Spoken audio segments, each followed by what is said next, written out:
Hello, everyone, and thanks for tuning in to the latest edition of Fran Coach's Franchising 101 webinar series. Today, we are excited to have another of our Franchisor Spotlight webinars, and our guest is Ben Reist from Moran Family of Brands. Moran has not one, but two of the premier automotive-related franchises that we are very proud to be partnered with.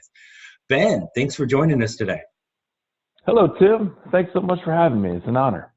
That might be a stretch, but we like the way that sounds. So we've got just a ton of things we want to chat with you about today and fire a bunch of questions at you, Ben. Probably not the least of which will be what kind of candy we should expect at the Reist household tonight for trick-or-treaters. But we'll get to all of that in a second. For those that are tuning in with us, we'll let you know there is a chat feature. If you have any questions, feel free to submit those. Time permitting, we'll knock those out at the end. And before we jump into the automotive world, we want to remind everyone who we are. And Fran Coach is a national search firm, and we're dedicated to working with individuals who are interested in owning a franchise. We are partnered with over 500 of the top franchisors in the country, spanning nearly 60 industries. Fran Coach has two basic goals. Number one is to educate clients enough to determine if franchise ownership is the right path. If it is, goal number two is to help each client find the absolute best franchise for them to own. And believe it or not, that's actually the easy part due to our in-depth client assessment process. Best of all, there's absolutely no fee for our service at any time. So that is a bit about us. So now let's rev up our engines. Let's drive this conversation toward our turbocharged hot rod of a guest, Ben Reist. Ben, would you like some more scary good automotive analogies, or should I steer away from them from here on out? I love the puns. Keep them coming. Awesome, buddy. Well, hey, tell us. Thanks again for joining us. Tell us a little bit about Moran Family of Brands. Who the heck is this Moran family? What brands do they have? Yeah, again, appreciate the opportunity to share this information. We're a mature, established franchise company. We've actually been around since 1990. And our growth strategy very early on was to acquire regional, at the time it was transmission brands, and then convert them to Mr. Transmission. And we did that for some time, and then in the late 90s acquired a brand called Milex that was regional to Chicago, and retooled it and launched it as Milex Complete Auto Care. So our history is really around running automotive aftermarket centers. For a period of time, they were done independently as silo brands. based out of Chicago, but we have locations coast to coast, from Wilsonville, Oregon to Milford, Connecticut. Wow, so you are all over the place and been around doing this for a long time. So again, we've got a ton of history there, obviously with the brands behind the family of them. But let's I guess maybe to start with, tell us a little bit about the automotive industry. What does that look like these days? Yeah. Combined with our system and our support, this is one of the most compelling, if not the most compelling, reasons for why you should consider the automotive space. And it's just the tailwinds that we see within our sector. So recession-resistant, growing industry. I want to point out two key factors in this. One is the average age of cars, which actually surprises a lot of people when they hear this. But today, average age of passenger and light trucks across our country is actually 11.8 years. And to put that in some context, 10 years ago, the average age of cars was just over 9 years. So cars are getting older, people are keeping them longer, they're putting more miles on their cars, they're outlasting manufacturer warranties. So it's really driving the demand to us. And then the other key thing that I want to highlight is just the number of cars on the road. So we're up to over 272 million vehicles. Again, to give some context to that number, 10 years ago, we were at 252 million vehicles. So you have more cars on our roads, and those cars are aging. And that, again, is driving that demand to us in the aftermarket, especially on the repair side, where it's needs-based, again, recession-resistant, and we see this desire for customers to keep their cars longer. And I got to tell you, the first time you told me the average age, and I mean this in the best possible way, but I thought you were full of crap, right? I'm like, there's no way they are that long. But I mean, I distinctly remember you and I having that conversation, and then the next time I was out driving, which I'm kind of a shut-in, so it probably took a few days, right? And then I'm out driving around, I'm like, oh my gosh, right? And really kind of can be able to see and tell that was eye-opening from my standpoint, because in the last 12 years, I've probably had 5 different vehicles myself with that. So it was eye-opening. And I know in talking to people over the last few years that have had the opportunity to look at your brands, from a client standpoint, they've all had the same thing. They're like, they don't realize it until you mention it, and then it opens people's eyes up to what that's like. And then, like you said, when the warranties are up, then what? Well, then for sure, where are they going? How are they taking care of their cars for a long period of time? So it's still fascinating to me that it's that long. But as does anytime you see how much money is spent in a particular industry, and there's a B behind the number, right? So $300+ billion industry. Talk a little bit about how your brands are really able to tap into that $300+ billion. Yeah. And to your comment, one thing to keep in mind is how ubiquitous automotive ownership and therefore automotive repair really is. It's such a huge juggernaut of an industry and a market. And it's advantageous when we look at territory, where we place our stores. But you're right, when you just kind of open your eyes and see how many cars and how many, if you will, older cars remain on the road today. And so our brands are really positioned to serve a specific niche. Mr. Transmission drivetrain repair, it remains a very specialty need, and it's specialized because of the labor. The technician that you have, it's a different skill set to rebuild a transmission than, say, a general automotive technician. So that remains very much a specialty need. It's entirely needs-based. If you think about how often you need that transmission done on your car, it's probably not frequent. There's no maintenance typically on a transmission, and it's very high margins for our owners, for our franchisees. It's one where you still have a lot of opportunity with the technology that's moved into this space. So years and years ago, even before I started in the business, there were maybe a half dozen to a dozen transmission units out there, and now we're well over 100 units.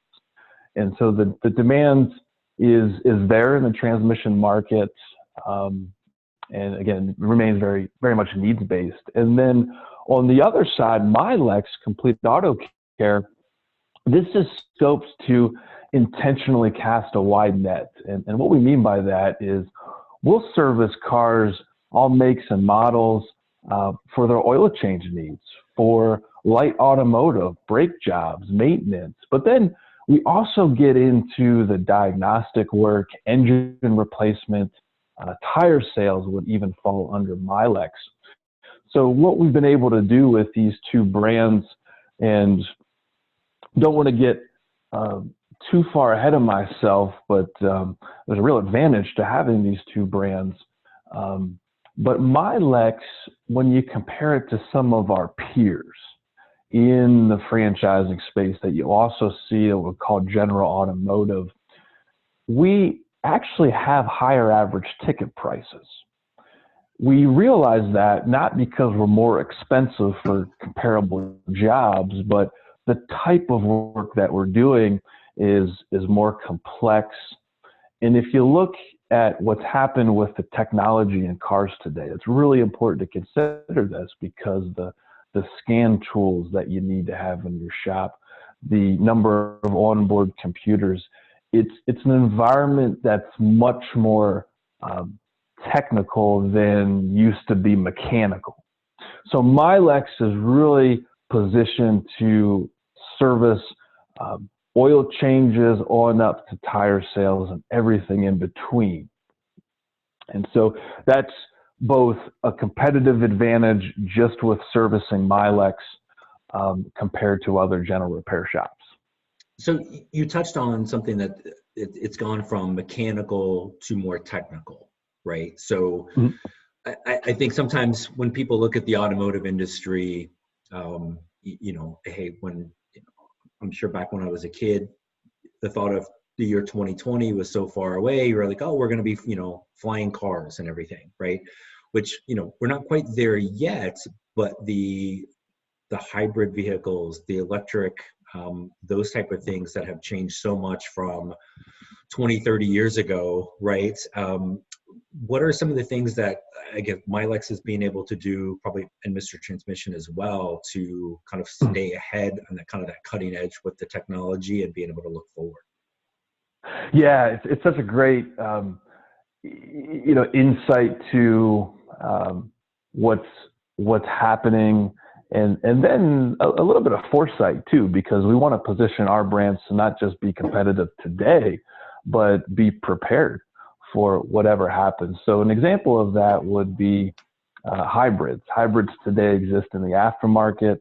You'll see Yaris, Prius in our shops. And so what we've done is we got a donor car. We did a number of training modules from our corporate office from this one hybrid vehicle. We started with safety. There's a lot of voltage running through these cars, but we were able to do some quality training around how to safely swap out a battery on a Prius. And we actually rolled out a whole hybrid certification program that was internal for our stores. And then if you forecast a little bit what's happening with, say, Tesla, other EV, part of it is we're projecting 20, 25 years where it will be widely adopted. The infrastructure just isn't there yet for charging. But with that on the horizon, you will still need to transfer power to a wheelbase. You'll still have maintenance. And so the need for our business will change, it will evolve, but it will still be there. And we want to position our brands, case in point, using the hybrid as an example, to be prepared for that and adequately service our customers. Awesome. Well, I think the fact that both brands have been around for so long, and the amount of changes in what cars can do just in the last 20 years or so, right? And that you've been able to continue to adapt, continue to grow, certainly bodes well for whatever the heck it looks like in the next 25 years. So yeah, that's fantastic. And probably a little bit of an answer maybe to the next question, but I know there's at least one other thing you want to touch on with this is talk about some of the key differentiators for these brands and some of the potential. Yeah. So if you look at each brand separately, you can recognize that they're very complementary to one another. And so what we did, we started co-branding, as we call it. So instead of just merging the brand and say, okay, we're Milex General Repair and Transmissions, there were some marketing advantages to this, but bringing effectively both brands together at one shop. And you take the same prototype, which for us is 6 bays, about 4,000 square feet. Well, you have 2 brands now, so you leverage another brand, another revenue stream against your same fixed overhead. You do build additional revenue streams, but for our customers, now they don't have to say, hey, I'm going to go here for my oil change, and I'm going to go here for my brake job, and then I'm going to go to this transmission center if I need a transmission. We're able to capture 100% of that repair work at our co-branded locations. So for the franchisees, more revenue streams. For the customers, there's more convenience. And then we get to build a relationship where we see a lot of frequency of use, particularly under the Milex services. But if and when that transmission goes out, they're not shopping it around, they're coming to us. We've built that relationship, and we get on average a $2,000 ticket for transmission. So one-stop repair shop, competitive advantages when we move into a new market, because a lot of the aftermarket remains very, very fragmented. You see transmission shops, you see quick lube only shops, you see general repair shops, and we can really execute. But something to note with that is if you step back and look at the initial investment, it's not as if you're buying 2 separate franchises and therefore doubling your costs. It's and I know you would agree with this, Jim. It's exceptionally cost effective. So just to give you an example of, for a single brand, Milex, total investment about $175,000 to $250,000. Well, to co-brand that raises the investment to $204,000 to $288,000. All in $288,000. So it's about a $30,000 increase. But when you look at the advantages, most of our new franchisees go with a co-brand. I can never imagine why somebody would, right? When you can think of two separate, if you're going to do one Milex and one Mr. Transmission, 2 standalone locations, right? You're looking at probably 400-ish, right? 200 each, or you could have one of these for about 250, or both of them co-branded for about 250. Yeah. I mean, that's simple enough math that, Ben, your kids and my kids could figure that one out. And, the oldest of all those is 6, right? And be able to go, hey, that makes more sense to have both of those 2 complete businesses under one roof. I mean, it's just and there's not many opportunities in franchising for something where you can have 2 complete standalone businesses all under one roof for essentially the price of one. So that's just an amazing opportunity for people to be able to tap into. Yeah, absolutely. Agree. So talk then a little bit about maybe kind of the last little thing here for an owner. What do you guys look for? Yes, our franchisees are not mechanics. it's actually rare for a technician or a mechanic to become a franchisee within our system. Most franchisees come out of corporate or manufacturing, and so they've had a lot of experience in managing processes or people. But I will say that it is common for franchisees, men and women, to have a passion or a hobby interest in cars. They may have a classic car in the garage and enjoy going to car shows with family members. So there is some level of hobby interest that seems to run as a common thread through our franchisees. But that hands-on technical experience is just not required, and that's really not the role of our franchisees. So we really look for candidates that, again, have experience managing processes and people. And the role of the franchisee is around three key areas. It's business development, working with our marketing team to bring customers to the store, and that has strategies around online and direct mail, but also getting involved in the community. We encourage franchisees to get out of the shop and to either providing a service to your neighbors, so be a part of the fabric of that local community. And then management. Our support is oriented around unit profitability. And this is a really important thing, I think, to highlight. That's an advantage from Moran, that we provide this value to franchisees. I mean, you can be doing great top line revenue, but if you don't have quality data around where should your parts costs be, where should your labor rates be, to provide that feedback, you may be leaving money on the table. So for us, management means, how do we equip franchisees to realize a healthy margin and the highest profitability? And then finally, leadership. At the end of the day, franchisees are running a locally owned business, but there are nuances with technicians and auto repair in this space, and we want to provide quality support for franchisees to run successful businesses and to lead a crew. And so those are the three areas of really a day in the life for where franchisees spend their time. But I do want to stress again that automotive experience is not required. And to add to that, just to illustrate a couple critical things with our support. So one thing that comes to mind often for people that I speak with investigating this as a franchise opportunity is, hey, I'm not a technician, so how do I interview a technician? What questions do I ask? How do I know they're giving me a straight answer?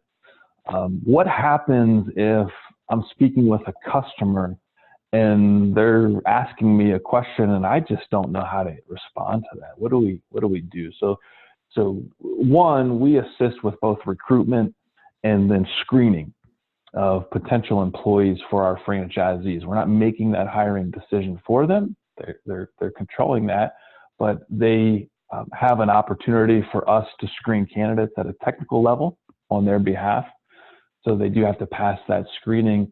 And then the system is designed to close those knowledge gaps. Not that franchisees have to know enough as much as a technician, but to have the resources and the tools and really the right way to communicate effectively with customers and do it confidently and again, be successful. So that's really our role as a franchisor. Awesome. And a lot of times we'll get that question too, right? Is if it's, I don't know how to work on cars, you're telling me I don't need to know how to work on cars to own this.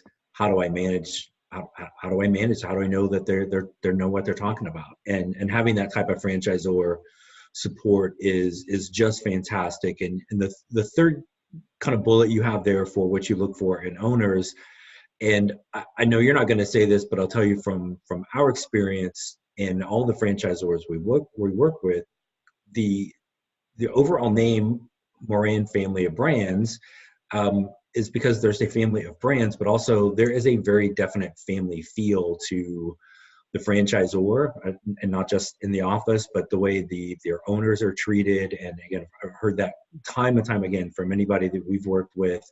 Our clients have had an experience to talk to you, to the Milex, Mr. Transmission, the owners, constantly talk about the leadership of the franchisor, the support, the culture. All of those things are fantastic. And Ben, you and I know that doesn't happen everywhere else. So I know you're not going to say that, so I wanted to make sure that I said that as well for you. So Tim, I really appreciate it, because you're right, I wouldn't, but it's nice to have that feedback. And if I may, it's something that we work hard at. It's not just lip service to those comments.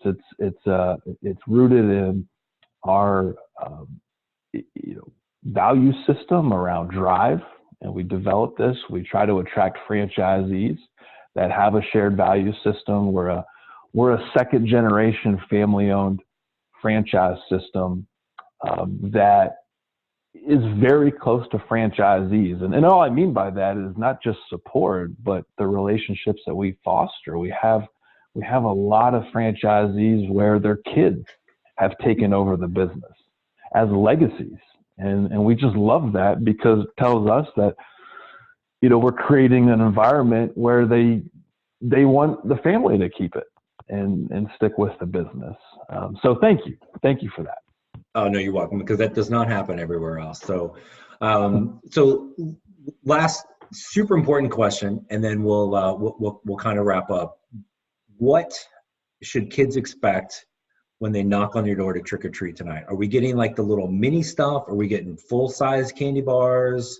The family size? What are we passing out tonight?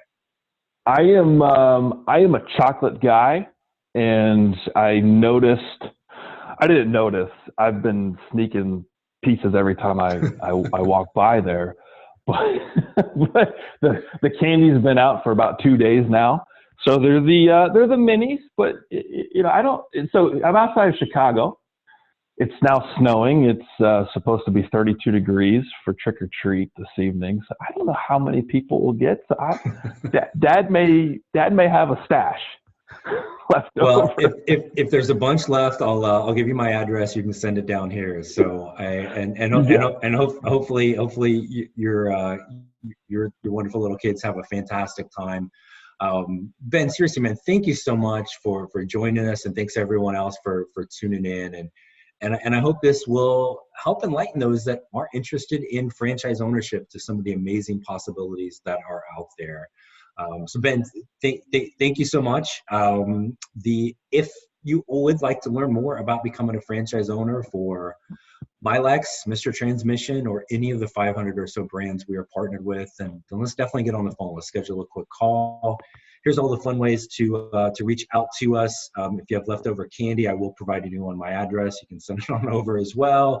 And then please be our friend on social media. We love it. Facebook, LinkedIn, Twitter, Instagram, whatever that might look like.